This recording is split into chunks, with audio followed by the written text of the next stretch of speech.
Okay, so Parliament has approved the controversial electronic transfer levy bill, E-Levy, after a walkout by the minority caucus during the voting process. And even though the majority is happy, the minority is not happy. Christopher Atitso is standing by with business, and he's going to be heavy on this particular issue. Christopher.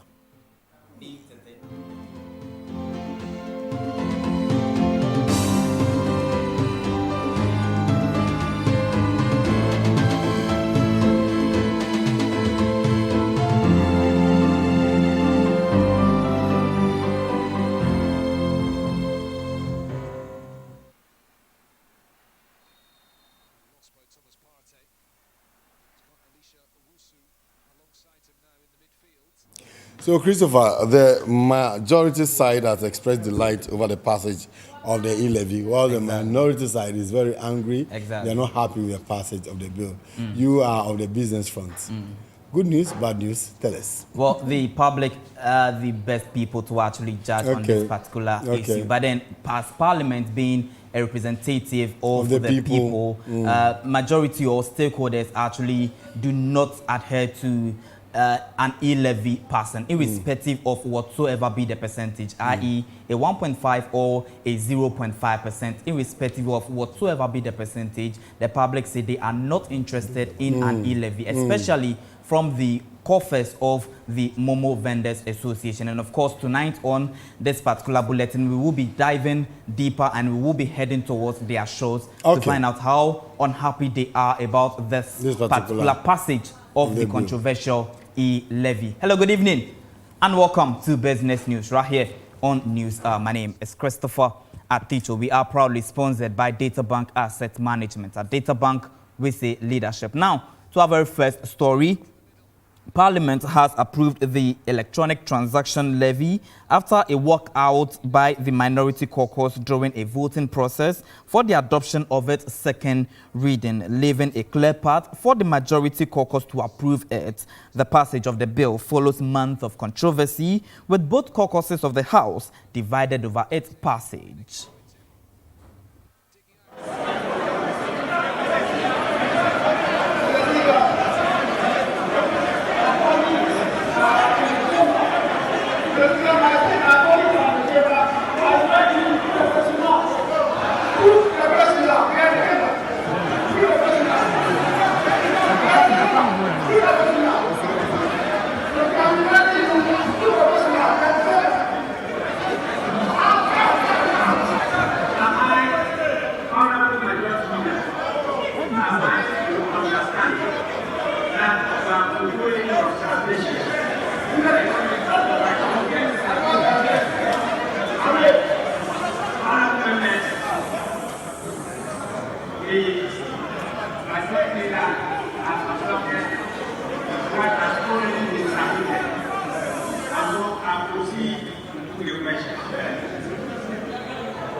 And so those were some reactions from the floor of Parliament over the passage of the controversial E-Levy bill. But then we have been joined on the telephone by the president of the Mobile Money Agents Association Ghana in the person of DELA ABOTSI. He has been expressing worry over the passage of it. And today we have seen Parliament go against the wish of the public to pass this particular bill. Hello, good evening, sir. Hello, good evening, DELA ABOTSI. Yeah, good evening, sir. Right, thank you very much. Now, today is a day that I don't know how you'd actually take this day, but then tell us from where you sit, How do you feel as Parliament has gone ahead of your wish or as an association to pass this particular bill from the Mobile Money Agent Association headquarters? Okay. Thank you very much, and good evening to your listeners and then your cherished people out over there. And today has been a very sad day in our life as mobile money agents. We are not happy, and we are sad. Today we are all sad. And today, the passage of the E-Levy bill has made it that about 15,000 agents are potential job losers, and for that matter, all of it, we are sad.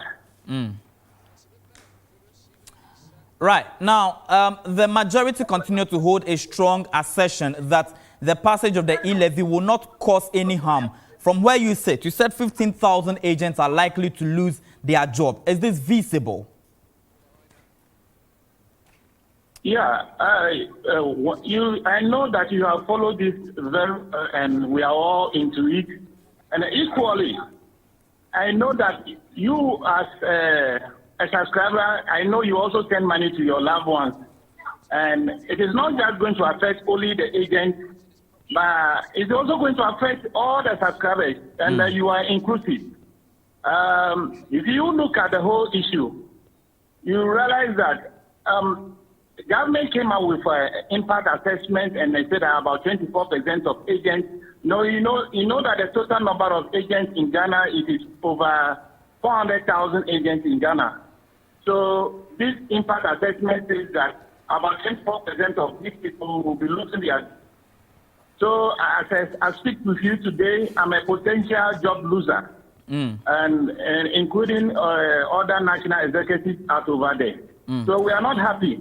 So to be frank, it is not a day for anybody to be laughing. It's a day for us to be quiet, to be quiet, and then see what the government will come out. It is our belief and hope that the bills are passed in Parliament. But almost lie with the president. If the president did not attend to it, it will not be implemented. So we are still hoping that all is not lost. DELA ABOTSI. The gentleman of the... Hello? DELA ABOTSI, now, finally, before you take a leave of us, we want to find out that what is going to be your next line of action? Because initially, your outfit, through their support towards the Yentua demonstration together with other people who actually protested against this. What is going to be your next line of action? Are you going to fold your hands and then leave business, or you are going to carry out any industrial action? Yeah, this is, we are all taken aback by today's passage of the E-Levy.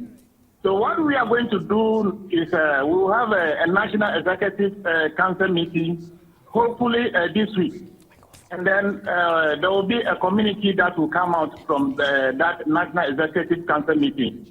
Our next line of action, we'll spread it out. But I want to put on record that we have received we've written to the presidency, and then we have received a letter from the presidency, and we'll be meeting with the president in next May. We'll be meeting the president, and we hope and believe that when we meet him, he will listen to us, and then know that we are his children, and then he will listen to us. That is what the hope that we are having.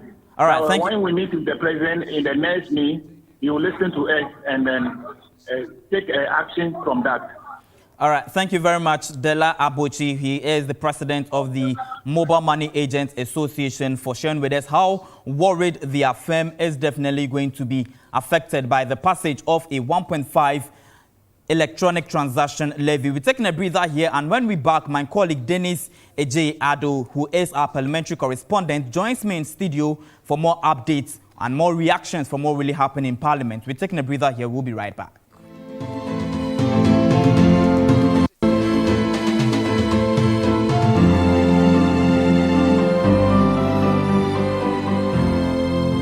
We're still staying right here on business on TV Africa's News. My name is Christopher Atitso, and joining me in studio is our parliamentary correspondent, Dennis J. Ado, who has been in Parliament today and has been monitoring proceedings. Dennis, good evening. Evening. How are you? I'm good. Fantastic. Now, you were in Parliament today. Tell us, what exactly happened before the minority walked out of Parliament? Okay. This morning, parliamentarians supposed to start. They're supposed to start with the business of the day. Exactly. But when they got there, there was E-Levy issue, which was not captured It was in out the, of the blue. Yes, it was out of the blue. And minority was saying that they were not informed that E-Levy will be brought to or relayed into Parliament for a debate or a discussion. So it has already been there. So they have to continue with that business. Okay. And they started by the finance minister bringing on the motion on board. Was he supposed to be in Parliament today? No. They were not he actually expecting him. intruded parliamentary activities. Yes. And it was a surprise to all the minority MPs or members in the Parliament. Okay. So whatever, like what they're supposed to continue with the business so far as he is there. So they started by him giving him the chance to put the motion on board, and it was seconded by the chairman for the finance committee. Later, the ranking member, which is Atitso, said the minority, they have their stance when it comes to the E-Levy, and there's nothing going to change their mind. So we spoke about reasons why they are not accepting the E-Levy. So it was when the E-Levy was tabled before Parliament for discussion and for deliberation, was when the minority walked out of Parliament. So the debate started going on, and later they gave the platform to the majority leader, the minority leader who is in charge of the minority caucus, to address the issue before they give it to the majority to decide. Then they vote on the issue.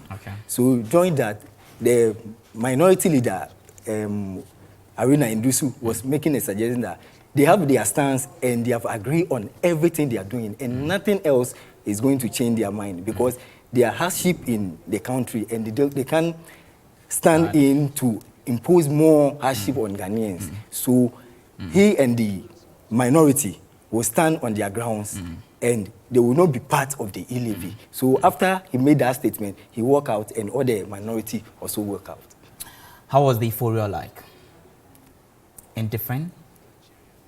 It was normal, though, but the majority was excited because the motion has been put on board, and everybody so that was not giving them a leveraging ground. So we clearly understand that there was some Supreme Court issue coming in there on this particular subject matter, but then we have been joined on the telephone by the head of research at COPEC, who is in the person of Benjamin NSIAH, who is also a strong advocate about this particular passage of E-Levy. He believes that there could be other alternatives that government could be looking out for before the passage of the E-Levy. Hello, good evening, sir.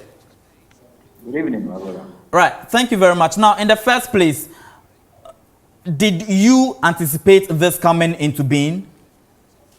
Not at all.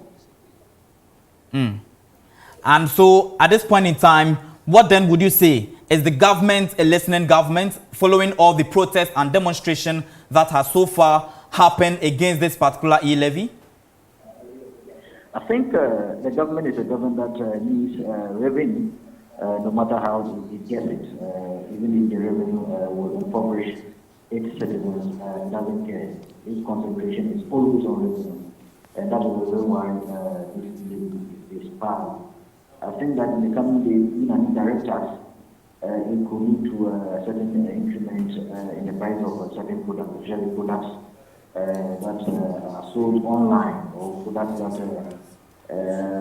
you buy the mobile money platform, and that also could increase inflation in the coming days. However, let's see how government is going to implement it, and then also see how owners of online businesses, and especially those who transact business using mobile money, would maybe share the cost with consumers or keep the cost. But I must say that this particular thing is going to increase the inflation further, and also impoverish the life of citizens, especially those at the rural areas who use the mobile money platform.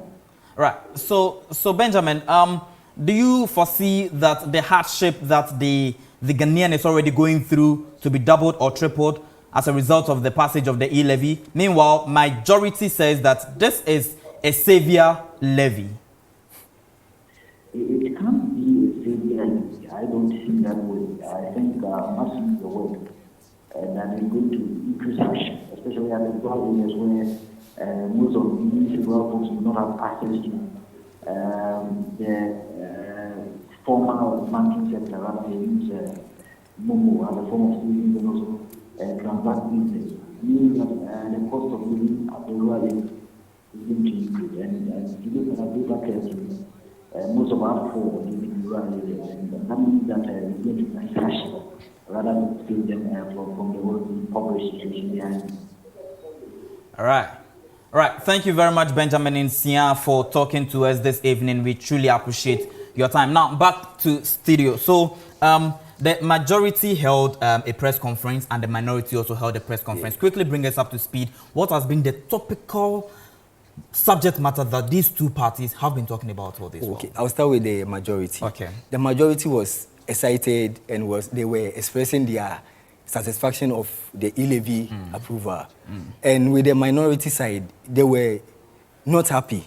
And they were saying that if anything like taxes will be approved in Parliament, they have to get a quorum which they can stand on it to do a business or transact business. But in this case, the first session wasn't even held and they walk out. So is the Speaker of Parliament supposed to put everything on hold, but they still went ahead to continue with the what then approval. is likely to be the future of Ghana's legislative house? Because obviously we need more than majority of the house, and if majority and minority, you have at least about half of the house living, and you or say majority goes ahead to at least pass this bill. What then do you see becoming the future of Parliament? Okay, to cut everything short, when E-Levy was approved and written to the other side, it was sent to court. Exactly. And court proceedings was based on the constitution, how parliamentary affairs supposed to be done. So now the minority is saying that this matter will be taken to court for court to address the issue. So E-Levy, whether it has been approved or not, their stance still, yes, we would still take so it to means court. that we have to see more of court activities on this particular subject because matter to by them, the minority. E-Levy is not been approved yet. Right. To them. Thank you very much, Dennis AJ Ado, for bringing us up to speed in the world of what exactly has been happening in Parliament. And on that particular note, this is where we draw curtains on business tonight. Tete Ablo continues with the rest of the news. But mind you that we were proudly sponsored by Data Bank Asset Management. At Data Bank, we say leadership. Of course, the Stars are at war with the Super Eagles of Nigeria. Best wishes, Black Stars. Niablo. Best wishes, and we are going to score. We're going to win. Amen. Okay, so let's move on to other stories. And